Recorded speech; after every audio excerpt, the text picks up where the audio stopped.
नमस्कार, मी हुमरे बापूसाहेब. आपलं दैनिक संघर्ष योद्धा लाईव्ह न्यूजमध्ये सर्वांचं स्वागत. आज आपण गेवरा तालुक्यातील रानमळा या गावामध्ये आहोत. या ठिकाणी येण्याचं कारण असं आहे की 13 जुलै रोजी या ठिकाणी एका 25 वर्षीय तरुणाने शेतीला कंटाळून नापीक शेती असल्यामुळे निराशापोटी या ठिकाणी या शेळीपालनच्या शेडमध्ये पहाटे 6 वाजता फास घेऊन शनी आत्महत्या केलेली आहे. आणि आपण सविस्तरपणे या ठिकाणी माहिती जाणून घेण्यासाठी त्यांचे या ठिकाणी वडील आहेत, नातेवाईक आहेत आणि कुटुंब देखील या ठिकाणी उपस्थित आहे. नातेवाईक आलेले आहेत आणि कशामुळे आत्महत्या केली आहे, काय कारण असं आत्महत्येचं, आपण सविस्तरपणे या ठिकाणी माहिती घेण्यासाठी या ठिकाणी उपस्थित आहोत. तुमचं नाव सांगा अगोदर. गंगाराम वामनराव हिंगे. तुम्ही वडील आहात समजा. मी त्याचा वडील आहे. किती मुलं आहेत आपल्याला? मला 2 मुलं आहेत. हा मुलगा काय करत होता बरं? हा शिक्षण करीत होता. शिक्षण करताना त्याचं शिक्षण 13वी ग्रॅज्युएशन झालं आहे. त्याच्यानंतर त्यांनी एकच सांगितलं की नोकरी ही आपल्यासाठी नाही आहे. मग मला आहे त्या शेतीमध्ये काहीतरी जोडधंदा करून द्या. पण प्रश्न असा होता, 2016ला मी SBIचं कर्ज म्हणजे लोन काढलं होतं. तर मी 2 वेळेस त्या माफीत मला आणलं नाही. त्याचे 5.5 लाख रुपये मी 2022ला बँकेला सेटलमेंट केले आणि 5.5 लाख रुपये भरले.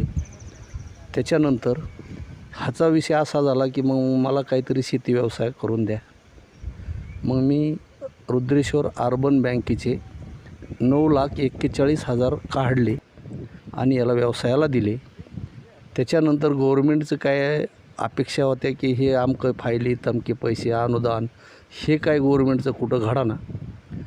नुसते आश्वासन आहेत, नुसती खिरापत आहे. त्याला एक दिवशी लोड आला. त्या दिवशी एकतर मी बापाला इकडं जमीन घाण टाकायला लावली, ते पैसे जायनात आणि माझ्यामुळं कुटुंबाला त्रास व्हायला लागला. ह्या हिशोबाने त्यांनी त्याचे टोकाचे पाऊल घेतले. किती शेती एकूण शेती आहे 5.5 एकर. मुलाच्या नावावर किती एकर होती? 3 एकर. पाणी वगैरे काही शेतीला आहे, पण पाणी एवढं म्हणजे असं काही नाही. एकची मोटर चालते आपले 4-5 घंटे आणि ते शेळ्याला खायापुरतं ते आपलं कसं तरी त्याच्यावर भागत होता. म्हणजे शेतीला व्यवसाय आपलं शेळीपालन केलं होतं आणि शेळीपालनासाठी आपण खाजगी बँकेचं 9 लाख रुपये कर्ज काढलं. 9.5 लाख रुपये कर्ज घेतलं आणि ते हप्ते वेळेवर फिटले नाही, पाऊस पडाना, म्हणून निराशापोटी आत्महत्या केली असं वाटतं आपल्याला. निराशापोटी त्यांनी आत्महत्या केली. आणि ह्या शासनानं जे शब्द दिले ते जसं माझ्या संघ घडलं असं दुसऱ्या संघ घडू नये एवढी माझी विनंती शासनाला. ह्या शासनानं याची दक्षता घ्यावा आणि पुढच्यावर वेळ येऊ देऊ नये अशी माझी विनंती. मी संदीप आसाराम मुळक. आता जी 13 तारखेला ज्या तरुणाने आत्महत्या केली, तुमचं काय नातं त्यांच्यासोबत? आम्ही शेजारीत. त्या बांध आहे आमचं आणि तो खूप कष्टाळू होता. शेळीपालनात त्यांनी खूप कष्ट घेतले, शेती बी करायचा तो. पण ह्या जसं अण्णांनी सांगितलं, त्यांचं दोन्ही कर्जमाफीत नाव आलं नाही. ते पात्र असून पण ह्या चुकीमुळे त्यांना ते नंतर खूप पैसे भरावे लागले, 5.5 लाख रुपये. जर तेच माफीत आले असते तर ते पैसे त्यांनी इकडे व्यवसायाला गुंतवले असते. पण ते न करता शासनाच्या माफीत न बसल्यामुळे त्यांना हे दुसरे पैसे काढावे लागले बँकेचे. आणि ते पैसे ह्या पीक पाण्याच्या ह्यातून वेळेवर गेले नाही, निसर्गाने साथ दिली नाही, शेती पिकली नाही आणि ते बँकेच्या हप्त्याचं टेन्शन जास्त राहिलं. त्या टेन्शन पाहिजे मग त्यानं शेवटचं एक टोकाचं पाऊल उचललं. बरं, काय असं प्रशासनाला काय मागणी करताल तुम्ही? माझी एकच मागणी प्रशासनाला, जसं तुम्ही कर्जमाफीचं आश्वासन दिलेत, असे ह्यांच्यासारखे भरपूर शेतकरी की त्यांच्या माफीच नाहीत, त्यांनी हे असे शेतकऱ्याला वाऱ्यावर सोडायला नाही पाहिजे. धन्यवाद. सहकारी साखर कारखान्याचे संचालक आहेत श्रीरामजी आरगडे साहेब, तुमच्या गावामध्येच घटना घडली आहे 13 जुलैला. अशा तरुण वयामध्ये 25 वर्षाच्या तरुणाने शेतीला कंटाळून किंवा बँकेच्या कर्जापायी आत्महत्या केली आहे. काय शासनाकडे आपली मागणी असेल?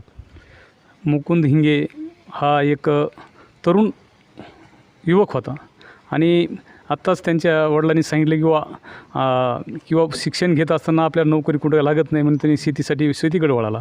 आणि शेती करत असताना शेती तर परवडणार, म्हणून त्यांनी वडिलांना सांगितलं की मला एक व्यवसाय शेळीपालनासाठी मला करून द्या. मी शेतीमध्ये त्याच्यामध्ये शेळीपालनामध्ये त्याचा व्यवसाय करून आपले जे काय आपल्याकडे कर्ज असेल घेतलेलं ते आपण फेडू.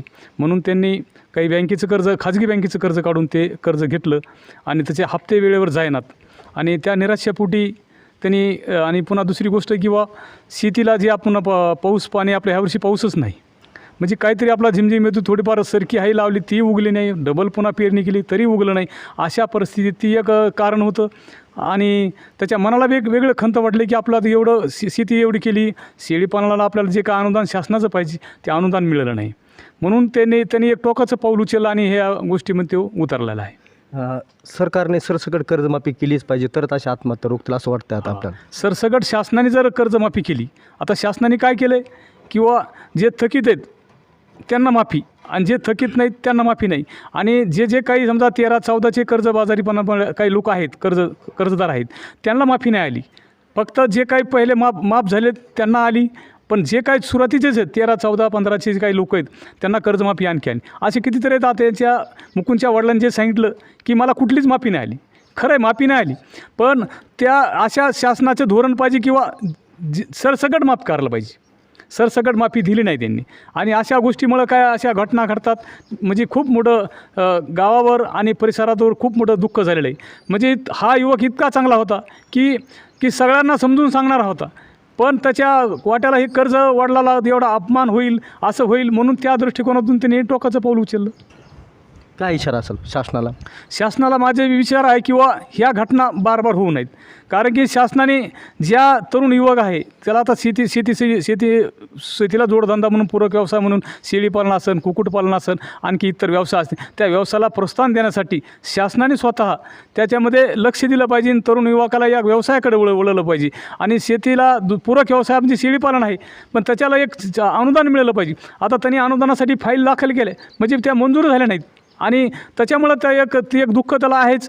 किंवा शासनाने वेळोवेळी या सरकारने सुद्धा किंवा जे आपले युवक आहेत ज्याला नोकरी नाही, शेती कमी आहे आणि मग जोडधंद्यासाठी मग त्याला अनुदान जर दिलं तर नक्कीच त्याचा युवकांना फायदा होईल. असा मुकुंद हिंगेसारखा माणूस म्हणजे असा युवक पुन्हा आणखी महाराष्ट्रात घडू नये, तरुणांना एक चांगली संधी देण्याचं काम शासनाने केलं पाहिजे.